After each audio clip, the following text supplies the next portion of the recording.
اس لیے اگر کسی بندے سے اللہ نہ کرے کوئی خطا ہوئی ہے، گناہ ہوا ہے، تو ڈپریس نہ ہو، انشاءاللہ توبہ کریں، اللہ تعالیٰ سے امید کریں کہ اللہ تعالیٰ مجھے اچھا اسپاؤس عطا فرمائے، اور بالکل کوئی بعید نہیں.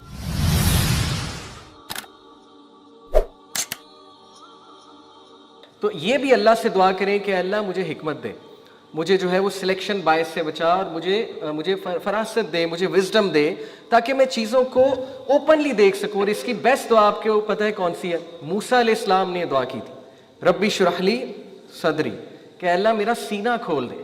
سینہ کھولنے کا مطلب یہ ہے کہ مجھے چیزیں نظر آنے لگ جائیں، ٹھیک ہے نا. اور یہ جو میرے بائسز ہیں جو ٹو بی آنیسٹ میرے کنٹرول میں نہیں ہیں، ان کو ذرا جو ہے نا وہ میں کنٹرول کرنے کی کوشش کروں. تو دیکھیں بہت سے فیکٹرز میٹر کرتے ہیں، اس لیے انکمپلیٹ باتیں نہ کرنی چاہیے نہ سننی چاہیے، ٹھیک ہے. دس از واٹ آئی مین. اور اللہ سے حکمت مانگیے، آپ لوگ وزڈم مانگیے انشاءاللہ کہ اللہ مجھے پوری بات جو ہے وہ سمجھ میں آنے کی توفیق عطا فرما. تو مذاق میں آپ کو پتہ ہے نا، اللہ کے نبی صلی اللہ علیہ وسلم نے فرمایا کہ ضرورت سے زیادہ مذاق دل کو مردہ کر دیتا ہے. ایک سوال کہ کیا رشتے آسمان پہ بنتے ہیں، یہ بہت زیادہ ہماری سوسائٹی میں کہا جاتا ہے. تو دیکھیں یہ اس کانٹیکس میں تو بات درست ہے، جیسے سورہ تکویر آیت نمبر 28 میں اللہ کہتے ہیں نا کہ اب سیدھی راہ اللہ نے تمہیں رکھی ہوئی ہے سامنے، چاہو تو اختیار کر لو. تو یہاں سے ثابت ہی ہوتا ہے کہ انسان کے اختیار میں پوری چیز ہے. لیکن آن دی ادر ہینڈ یہ بھی ثابت ہے قرآن سے کہ تم تب تک نہیں چاہ سکتے جب تک اللہ نہ چاہے، یعنی تمہاری ول بھی باؤنڈ ہے with in the will of اللہ سبحانہ وتعالیٰ. تو اس کانٹیکس میں یس اللہ سبحانہ وتعالیٰ کا نالج ہے کہ انہیں پتہ ہے کہ آپ کا رشتہ کہاں ہونا ہے، لیکن دیٹ ڈزنٹ مین کہ آپ ایفرٹ نہ کریں، دیٹ ڈزنٹ مین آپ استخارہ نہ کریں، دیٹ ڈزنٹ مین آپ جو ہے وہ عقل مند لوگوں سے مشورہ نہ کریں، ٹھیک ہے. آپ اپنے اینڈ پہ ضرور مشورہ کریں. اس کے بعد ایک اور سوال آتا ہے کہ کیا are good men for good women and vice versa, کیونکہ سورہ نور کی آیت نمبر 26 ہے کہ جو اچھی عورتیں ہیں ان کے لیے اچھے مرد ہیں، اور جو بری عورتیں ان کے لیے برے مرد ہیں. آئی ہوپ آپ کو یہ آیت پتہ ہوگی، بڑا کانسیپٹ ہے. تو اس میں بھی ہمیں بڑے سوالات آتے ہیں کہ کیا یہ ٹرو ہے. دیکھیں اس پہ اسکالرس کے درمیان ایک بحث ہے. یہ کوئی ایز سچ جنرل رول تو نہیں ہے، کیونکہ آپ دیکھیں کہ ایون انبیاء کے سپاؤز وہ اس طرح سے نہیں تھے، جیسے حضرت نوح کی مثال ہے، ٹھیک ہے نا. پھر فرعون کی مثال ہے، لیکن ان کی جو بیوی تھی حضرت آسیہ وہ بہت نیک تھیں، رائٹ. تو اٹ از حضرت لوط کی مثال ہے، حضرت لوط نبی تھے لیکن ان کی وائف آپ کو پتا ہے وہ بالکل بھی حق پہ نہیں تھی. تو یہ کوئی جنرل رول تو نہیں ہے. اس لیے اگر کسی بندے سے اللہ نہ کرے کوئی خطا ہوئی ہے، گناہ ہوا ہے، تو ڈپریس نہ ہو، انشاءاللہ توبہ کریں، اللہ تعالیٰ سے امید کریں کہ اللہ تعالیٰ مجھے اچھا اسپاؤس عطا فرمائے، اور بالکل کوئی بعید نہیں کہ اللہ تعالیٰ ضرور اچھا اسپاؤس دیں گے، ٹھیک ہے. تو یہ بھی انشاءاللہ ڈپریس ہونے کی کوئی بات نہیں ہے. یہ جو تفسیر ہے اس آیت کی ایکچولی وہ یہ ہے کہ good statements are for good people. یہ اصل میں اس کی تفسیر ہے کہ اچھے جو الفاظ ہیں وہ اچھے لوگوں کے لیے ہیں، اور جو برے الفاظ ہیں وہ برے لوگوں کے لیے. ایکچوئل میں تفسیر اس کی یہ ہے، رائٹ. حدیث میں آتا ہے اللہ کے نبی صلی اللہ علیہ وسلم نے کہا کہ اگر کوئی مرد تمہاری بیٹی کو اپروچ کرے اور تم اس کی ریلیجس کمٹمنٹ سے اور اس کے ایٹیٹیوڈ اور کریکٹر سے متاثر ہو اور مطمئن ہو تو شادی کر دو، ادروائز دیر ول بی فتنہ ان دا لینڈ. اب یہاں پہ کوئی کاسٹ کا ذکر نہیں ہے، ٹھیک ہے، کہ کاسٹ اس کی یہ کوئی اسپیشل ہونی چاہیے. یہاں پہ ذکر کس کا ہے؟ ریلیجس کمٹمنٹ کا اور کردار کا.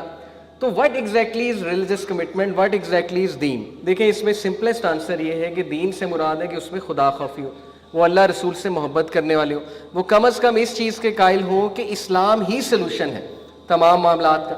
ان میں اتنی سمجھ ہو، اتنا فہم ہو کہ انشاءاللہ ہم اپنے معاملات کو دین اسلام کے مطابق چلائیں گے. نماز مسٹ ہے. تو یہ کچھ بیسک چھوٹی چیزیں جو ہیں وہ ڈیفائن کریں گی کہ وہ دیندار ہیں کہ نہیں. ضروری نہیں کہ وہ کوئی بہت بڑے دائیں ہوں، ٹھیک ہے، ضروری نہیں کہ وہ کوئی بہت بڑے سپر ڈوپر جو ہے نا وہ سپر مین ایک مسلمان ہو، لیکن کم از کم اتنا ہو کہ خدا خوفی کا ایلیمنٹ ان میں ہو، نماز کا اہتمام کرنے والے ہو اور دین کا شوق رکھنے والے ہو انشاءاللہ. تو this is what is meant by religion. اور اخلاق بھی اس میں بہت ضروری ہے. آپ دیکھیں کہ اللہ کے نبی صلی اللہ علیہ وسلم نے اخلاق پہ تو اس لیول پہ بات کی کہ اللہ کے نبی صلی اللہ علیہ وسلم سے کسی نے پوچھا کہ وچ وومن شوڈ آئی میری، تو اللہ کے نبی صلی اللہ علیہ وسلم نے کہا کہ the one when you look at her she pleases you، کہ جب تم اس کی طرف دیکھو تمہیں سکون دے، وہ تمہیں پلیز کرے، ٹھیک ہے نا. اور آپ کو پتہ ہے کہ شادی کا اصل مقصد بھی سکینت ہے، سکون ہے، الحمدللہ. تو اللہ کے نبی صلی اللہ علیہ وسلم نے کہا کہ یہ ہے اصل میں کہ وہ جس کی طرف تم دیکھو تو she pleases you، سبحان اللہ، اپنے کردار سے انشاءاللہ اخلاق سے اور سکون دینے والی. اسی طرح مردوں کی طرف آئیں تو ایک صحابیہ تھی اللہ کے نبی صلی اللہ علیہ وسلم سے، انہوں نے پوچھا، میں آپ کو بلکہ صحابیہ کا نام بھی بتاتا ہوں، جی فاطمہ بنت قیس. انہوں نے نبی صلی اللہ علیہ وسلم سے پوچھا کہ میری عدت جب اینڈ ہوئی تو میں نبی صلی اللہ علیہ وسلم کی محفل میں تشریف لائی، میں نے کہا کہ معاویہ ابن ابی سفیان اور ابو جہم نے مجھے میرج پرپوزل بھیجا ہے, تو میں ان میں سے کس کو چوز کروں؟ تو اللہ کے نبی صلی اللہ علیہ وسلم نے فرمایا as for Abu Jahm his stick never leaves his shoulder. اللہ کے نبی صلی اللہ علیہ وسلم نے کہا کہ اس سے نہ کرو کیونکہ وہ ایک سخت انسان ہے, اس کا ایٹیٹیوڈ سخت ہے, اور his stick never leaves his shoulder کا مطلب ہے کہ وہ ڈومیسٹک وائلنس بھی میں بھی کر سکتا ہے. اللہ کے نبی صلی اللہ علیہ وسلم نے ایک تھرڈ پوٹینشیل اسپاؤس انہیں وہاں پہ پرپوز کر دیا. یہاں سے ثابت ہوتا ہے کہ یس مرد کا فائنینشیل سٹیٹس بھی میٹر کرتا ہے. یہ الگ بات ہے, توکل ہونا چاہیے اور اللہ کے وعدے ہیں انشاءاللہ اللہ غنی کر دے گا, لیکن بالکل ہی ایسا نہ ہو کہ بہت زیادہ فقر ہو اور اتنا فائنینشیل بیک گراؤنڈ نہ ہو. یہاں سے اس حدیث سے ثابت ہوتا ہے کہ اللہ کے نبی نے خود جو ہے وہ نصیحت کی صحابیہ کو کہ یہ بس آپ جو ہے وہ دیکھ لینا. اوکے, ہر بندے سے مشورہ نہ کریں کہ مجھے تم وٹ ڈو یو تھنک میرے لیے کون سا اسپاؤس ٹھیک ہے. ہر بندے کا الگ مائنڈ سیٹ ہے, آپ کنفیوز ہو جائیں گے. ٹھیک ہے, پہلی بات عقل مند لوگوں سے جو ہے نا وہ مشورہ کریں. دوسری بات کہ جب آپ کے پاس کچھ انفارمیشن آ جائے پوٹینشیل اسپاؤس کے بارے میں تو پھر بھی ہر ایک کو نہ بتائیں. مطلب 10 لوگوں کو بتایا جا رہا ہے کہ اچھا میری ان سے ملاقات ہوئی, اس میں میں نے یہ چیزیں نوٹ کی. اب 10 لوگ آپ کو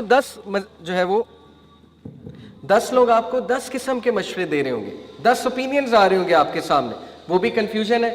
تو select some wise people around you انشاءاللہ جن پہ آپ کو ٹرسٹ ہے, اور ان کے سامنے انفارمیشن لے کر آئیں انشاءاللہ کہ یہ ہے اصل میں میرا خلاصہ, تو what do you advise me, what do you think about it, right. Prophet صلی اللہ علیہ وسلم نے بہت خوبصورت نصیحت کی کہ ایک انسان اپنے دوستوں سے جانا چاہتا ہے, ایک انسان اپنے دوستوں کے دین پہ ہوتا ہے. تو وائل سلیکٹنگ اے اسپاؤس صرف یہ نہ دیکھیں ان کی نیشنلٹی برٹش ہے یا امریکن ہے, رائٹ, یہ بھی دیکھیں کہ ان کے دوست کون ہیں, ان کا اٹھنا بیٹھنا کس میں, کیونکہ ڈیفینیٹلی 100% وہ انہی کے کانسیپٹ پہ, 100% وہ انہی کے دین پہ. وہاں سے آپ کو سارا آئیڈیا ہو جائے گا. سورہ کہف کی روشنی میں دیکھیے وہ جو واقعہ حضرت موسیٰ خضر السلام کا, ان بچوں کا باپ نیک تھا جو یتیم بچے تھے جن کی دیوار بنا دی, تو وہ باپ چونکہ نیک تھا اللہ تعالیٰ ان بچوں کی حفاظت کر رہا تھا. تو علماء یہ کہتے ہیں کہ جس کا باپ نیک ہے انشاءاللہ اللہ خاص رحمت اور برکت ڈالے گا اس کے نکاح میں بھی, اس کی شادی میں بھی, کیونکہ اللہ is taking care of them.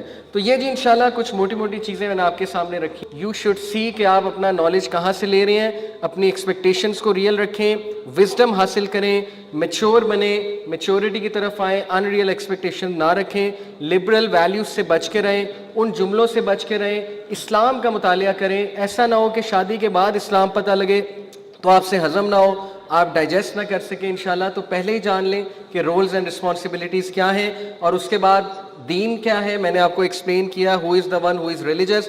سو انشاءاللہ اٹ ول ہیلپ یو.